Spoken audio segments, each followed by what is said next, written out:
This video is powered by the pros at Pascal Air Plumbing and Electric. Arkansas owned, Arkansas operated.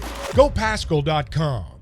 I was curious about the phone call from Coach Pittman, how that went with you, and your agent reached out first. Is that still Russ Campbell? I know that was 12 years ago. No, actually my agent is Christina Phillips, and she didn't tell me about that. I just learned that today. So, but I appreciate her. You know, she reached out to me when I was at Missouri State, and she said, "Hey, let's get you back in the game." And I said, "Christine, I think I'm just happy doing what I am right now." And she was on me about, "No, you can't do that. We'll work at it. It might take us a while, but we'll keep going." And she convinced me, "Okay, let's work at it and see if we can get back in the game." And it's been a process, but it's a lot of credit to her. Listened to you on the podcast this morning that you did. You've been going through, looking at players, looking at film and stuff. You seen anything that's jumped out specifically, any players or anything like that? Yeah, I haven't been able to get into it enough, you know, just because also looking at recruits and anticipating portals, and but I've been able to watch some of the individual players, and then I've had guys come in and talk to me, and the names start going, "Who's that now? Who is that again? Who is that again?" So, but it's a process. And did have a good meeting yesterday with the offensive group as a whole, and that was fun. I enjoyed it.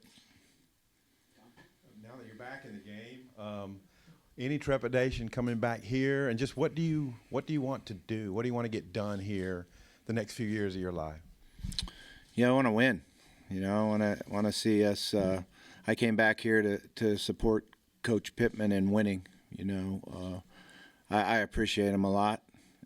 When he did send that message that this is Coach Pittman, I'd like to talk to you, the hair on the back of my neck stood up.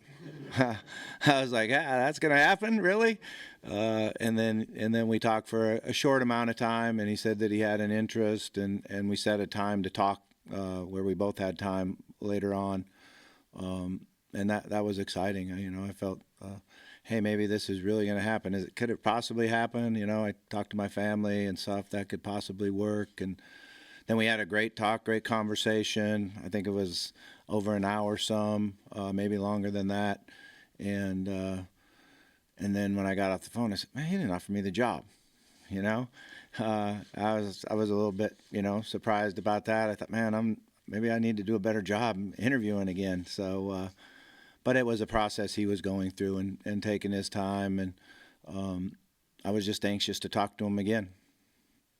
So your offense at A&M last year, how much of it was you? And then you got to see Arkansas in Arlington.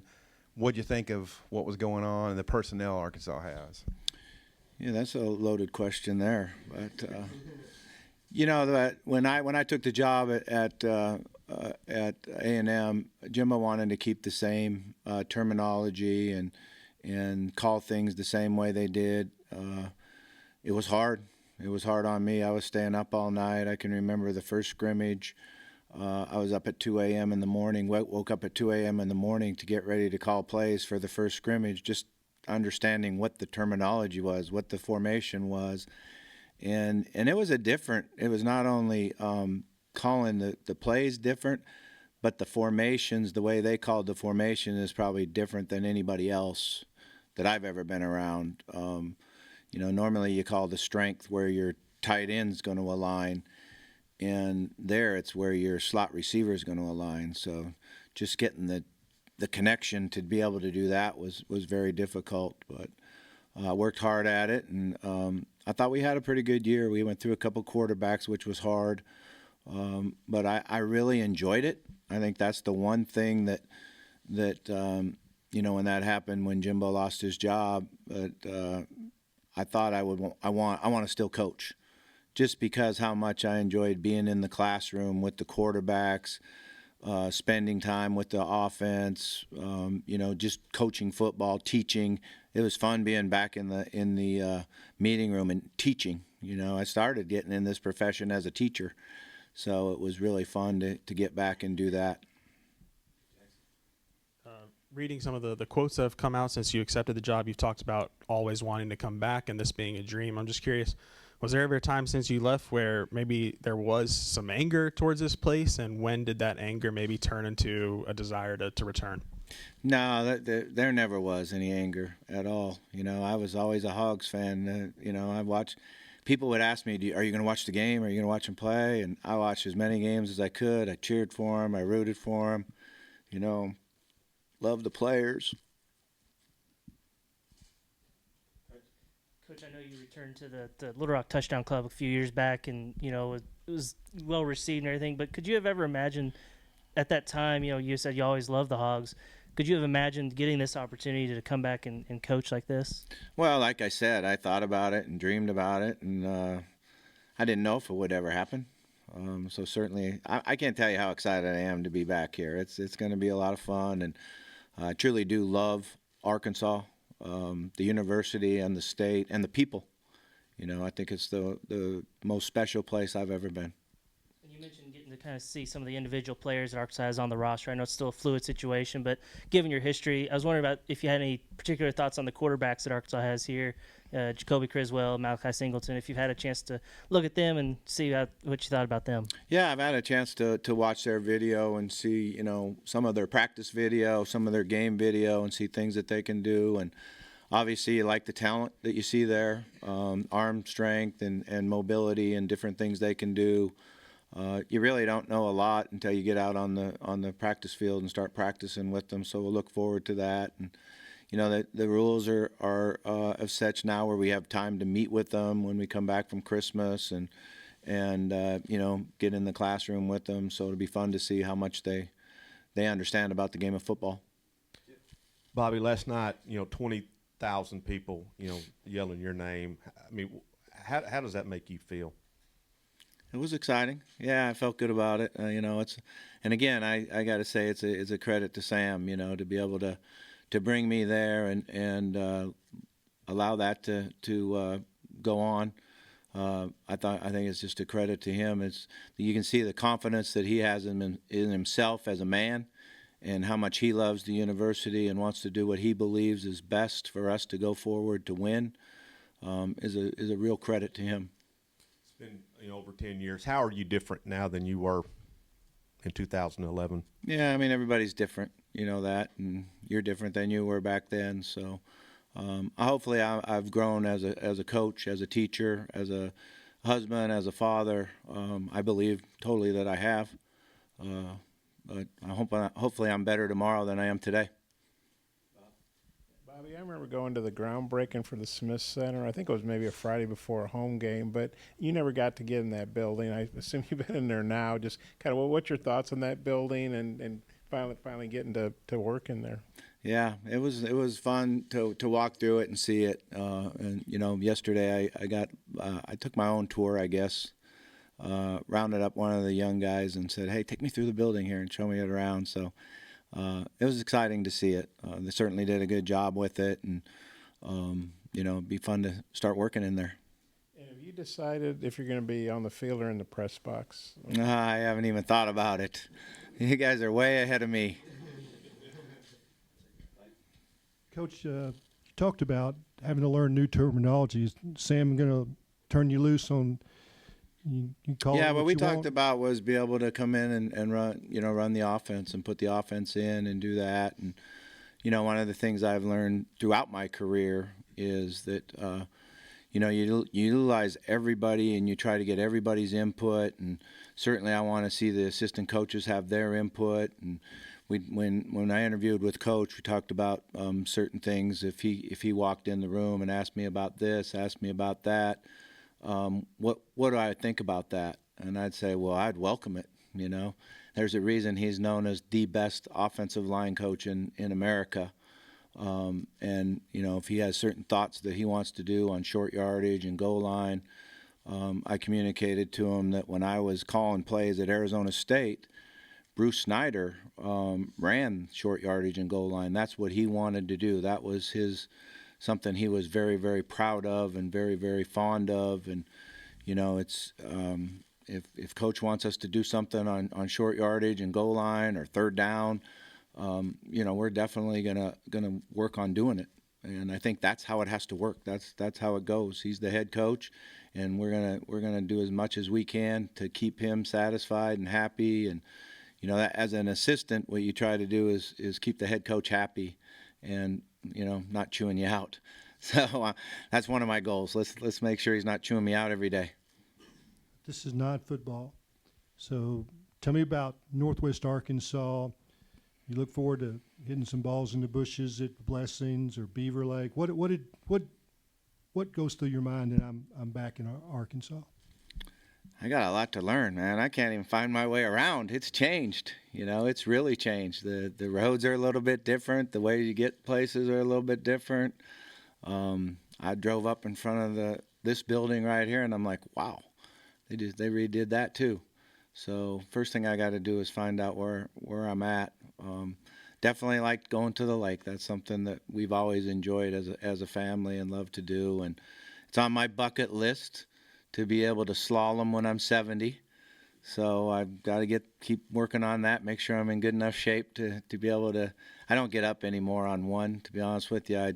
I get up on two and drop just because it's so hard to grind to get up on one. And nobody skis anymore. My kids have totally went away from me, and they don't ski. They surf and wakeboard, and I don't even see the fun in that. You go so darn slow. I don't know how it's fun, but I'm still gonna water ski.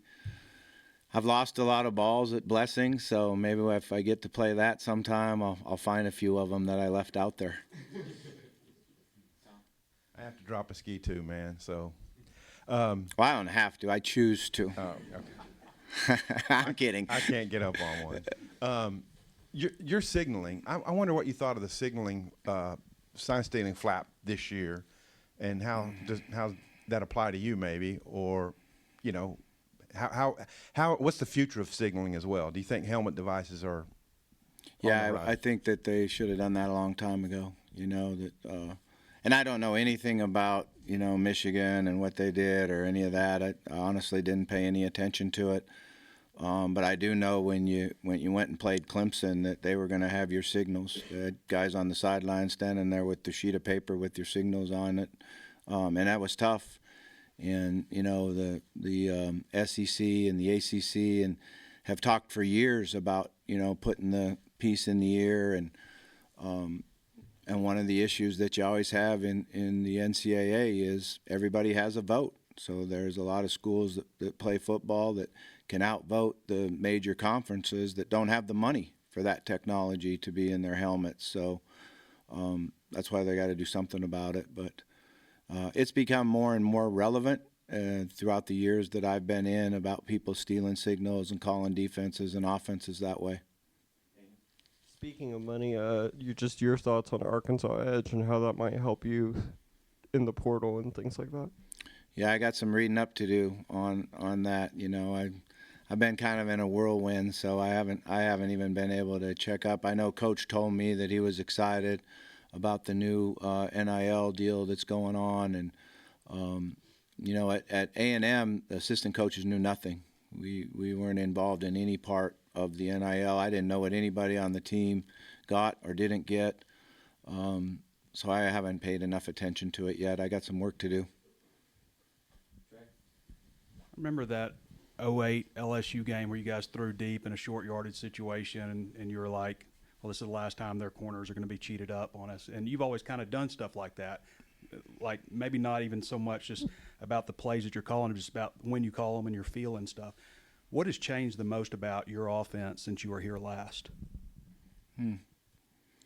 I honestly don't think a lot has changed, simply because I don't think it's about plays. I don't think it's about what you do. I think it's about how you use the players that you have.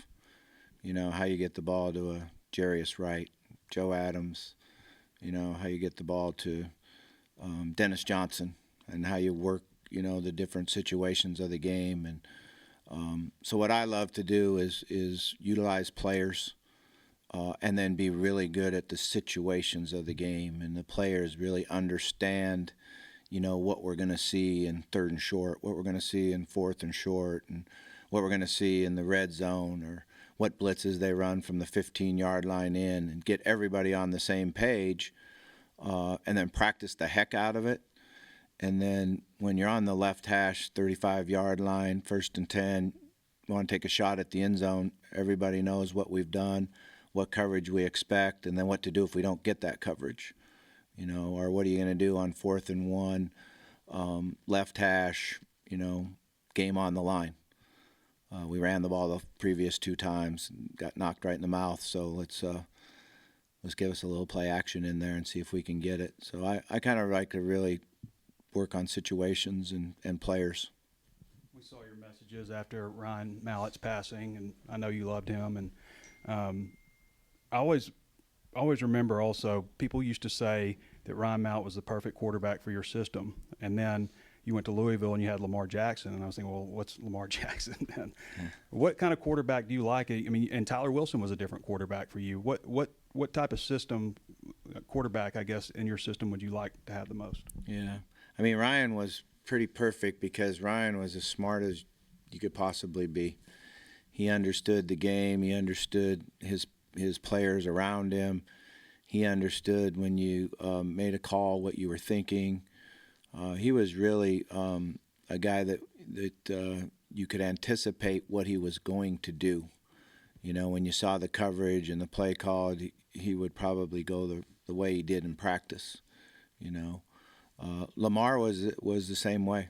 You know, Lamar was a guy that really studied the game plan, really knew what he wanted to do, what we wanted to do as a staff. Both of them could get you out of a bad play. You know, you're not always going to hit the call as a play caller, and you can be really, really aggressive when your quarterback can come out there and say, oh, yeah, this play action isn't going to work because they're blitzing 2 guys off the left side, and change the play or the protection for you. And that's what those guys allowed you to do. You could just, you know, call it up and have a lot of freedom in your thoughts of being aggressive. And then if it wasn't worth a darn, they can get you out of it and get from a bad play into a good play. And the freedom they give you as a play caller really helps. 2 more, Brett.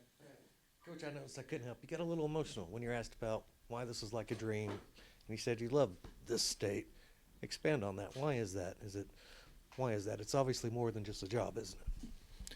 Yeah, I think, you know, the relationships that I was able to have and make and then even continue after I left, you know, was something that's always been special.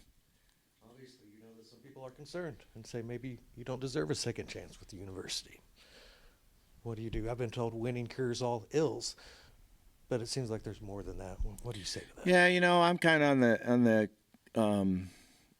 I'm not really sure what words to use on it, but my beliefs are that it's okay for people to disagree, have different thoughts, have different opinions.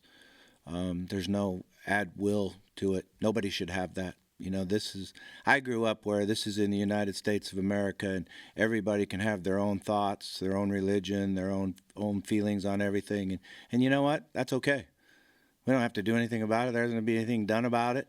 That's just how it is. And I think that's one of the greatest things about a football team is guys come from everywhere, every different walks of life, different colors, different religions.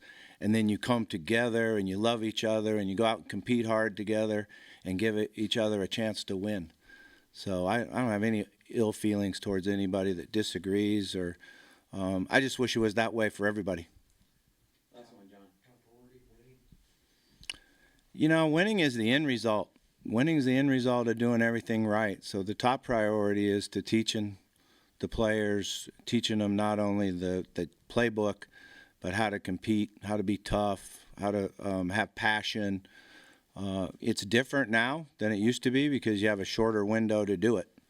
You know, with the NIL and the transfer portal and all that, you know, you used to be able to build it for a year, 3 years, and, you know, that's what we had. We had those guys that were together, grew up as little kids, got beat up on when they were freshmen. You know, I remember Joe Adams saying, they're just not beating us, they want to kill us. You know, and 2 years later, he was like, that's what we're going to do to everybody. You know, but now you don't have that window. Now you got to do it in a shorter period of time. So it's just a different challenge that you have to attack. Coach, so a lot of the former players that you had here at Arkansas post on social media, they're all excited and approved. Have you had any comments, text messages from former players that are here, and what have those comments and conversations been like? Yeah, I've had a lot, so it's pretty cool. It was fun when we came here and played. You know, I got into the locker room, and all of a sudden I got out of the shower, and there's Joe Adams and Colby Hamilton standing there. I said, "How did you guys get in here?" You know, they snuck in the locker room to say hello. So it's been pretty cool. BetOnline is your #1 source for all your betting needs. Get the latest odds, lines, and matchup reports for baseball, boxing, golf, and more. BetOnline continues to be the fastest and easiest way to place your wagers, including live betting and your favorite casino and card games available to play right from your phone. Head to the website or use your mobile device to sign up today and get in on the action. Remember to use our promo code BELIEVE, that's BLEAV, for your 50% welcome bonus on your first deposit. Bet online, where the game starts.